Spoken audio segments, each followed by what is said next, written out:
Sarna code लागू कराने की मांग को लेकर लगातार आदिवासी संगठन जो है आवाज़ उठाते हुए नजर आ रहे हैं और अब आने वाले नए जो 2024 आ रहे हैं उसमें एक बृहत कार्यक्रम की तैयारी की जा रही है। केंद्रीय सरना समिति के जो अध्यक्ष है फूलचंद तिर्की, उनकी ओर से प्रेस वार्ता कर जानकारी दी है कि 15 नवंबर को प्रधानमंत्री मोदी यहाँ रांची के उलिहातू जो खूंटी जन्मस्थली है बिरसा मुंडा की, वहाँ पर आए थे। लेकिन उसके बावजूद अर्जुन मुंडा जो जनजातीय मंत्री हैं, मुख्यमंत्री हेमंत सोरेन हैं, उनके बावजूद भी अब तक सरना कोड जो है झारखंडियों को नहीं मिल पा रही है। तो एक बड़ी मांग जो है की जा रही है और अगर आने वाले दिनों में सरना कोड नहीं दिया जाएगा तो चुनाव का बहिष्कार, सरना कोड नहीं तो वोट नहीं का नारों को जो है बुलंद किया जाएगा और मोरहाबादी मैदान में 25 जनवरी को एक बड़े कार्यक्रम की जो है विरोध की कार्यक्रम जो की जाएगी। क्या कुछ कहना है केंद्रीय अध्यक्ष फूलचंद तिर्की का?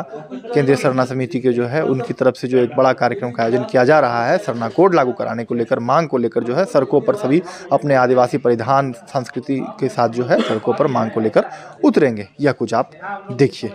निश्चित तौर से आज आदिवासी अपना हक अधिकार, अपनी पहचान, सरना कोड की लड़ाई वर्षों से संघर्ष करता आ रहा है।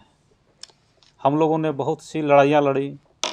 आप लोगों ने देखा होगा कि रेल रोड चक्का जाम किए, झारखंड बंद किए, दिल्ली में बार बार धरना प्रदर्शन हुआ, झारखंड के राजभवन के भी पास में बार बार हम लोगों ने धरना प्रदर्शन किया और विभिन्न सरना संगठन के लोगों ने भी भरपूर इस लड़ाई में मदद किया और आवाज़ उठाते रहे।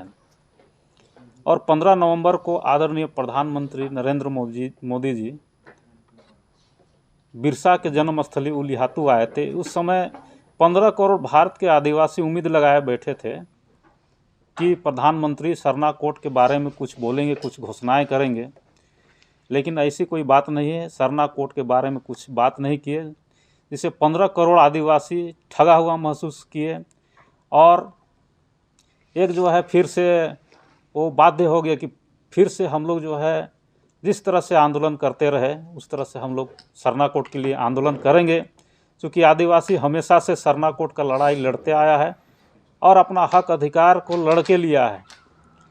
तो आदिवासी जानता है कि सरना मतलब संघर्ष क्या है और संघर्ष के दम पे ही हम लोग सरना कोड लेने का मन बनाए हैं। अगले बार के चुनाव में हम लोगों ने सरना कोड नहीं तो वोट नहीं का नारा दिया था और एक DIG ग्राउंड जो बरियातू में है उसमें एक बृहत कार्यक्रम किया था। एक वहाँ रैली हुई थी जिसका प्रभाव पूरे झारखंड में पड़ा और जो है जो बीजेपी की सरकार थी, रघुवर दास की सरकार, उसको झारखंड से उखाड़ फेंकने का काम किया था आदिवासी लोग। तो इस बार भी हम लोगों ने सोचा है कि जो सरना कोड का बात करेगा वही झारखंड में राज करेगा। जो हमारी बात को नहीं सुनेगा उसको हम लोग इस झारखंड से उखाड़ फेंकने का फिर से काम करेंगे। और हम लोगों ने जो है 25 जनवरी 2024 को एक बृहद मोरहाबादी मैदान में सरना कोड का रैली का आयोजन करने का विचार किए हैं। और इस बीच में हम लोग विभिन्न जिलों में दौरा करेंगे और सरना कोड के बारे में, आदिवासियों का अपना अधिकार के बारे में जागरूक करेंगे। और 25 जनवरी 2024 को बृहद एक रैली होगा और एक आगाज होगा, एक शक्ति प्रदर्शन होगा और हम लोग बता देंगे सरकार को कि आदिवासी जो है अपना हक अधिकार लड़ के लेने जानते हैं। चूँकि यहाँ 15 करोड़ भारत में आदिवासी है, चूँकि जैन समुदाय का संख्या 45 लाख के लगभग है और चूँकि हम लोग का 50 लाख सरना कोड 2011 की जनगणना में हम लोग दर्ज करा चुके हैं। तो इस बार भी हम लोग चाहते हैं कि हम लोग को सरना कोड मिले। सरना कोड पे सभी राजनीतिक दल राजनीतिक रोटी सेक रहे हैं। उन्होंने बिना राज्यपाल के सहमति से केंद्र को भेजने का काम किया और देखे होंगे कि राज्य स्तरीय उन लोग लड्डू मिठाई बांटे, खूब ढोल मांदर बजा। ऐसा लग रहा था कि सही में आदिवासी को उनका हक सरना कोड मिल गया है। ये आदिवासी समाज को ठगने का काम था। उनके जो भोले भाले आदिवासी हैं उनको ये पता नहीं है कि सरना कोड मिलता कैसे है। ये दिल्ली में तय होता है, संसद लोग बहस करते हैं और वहाँ सांसद से पास होता है, कानून बनता है, तब जाके सरना कोड लागू होता है। और यहाँ खूब लड्डू मिठाई, जो राज्य सरकार का जो पैसा है उसको खूब बर्बादी हुआ। और आज हम लोग फिर से आंदोलन करने के लिए बाध्य हैं। और माननीय प्रधानमंत्री आए थे 15 नवंबर को उलीहातू। उस समय प्रधानमंत्री के साथ हमारे माननीय मुख्यमंत्री हेमंत सोरेन भी थे।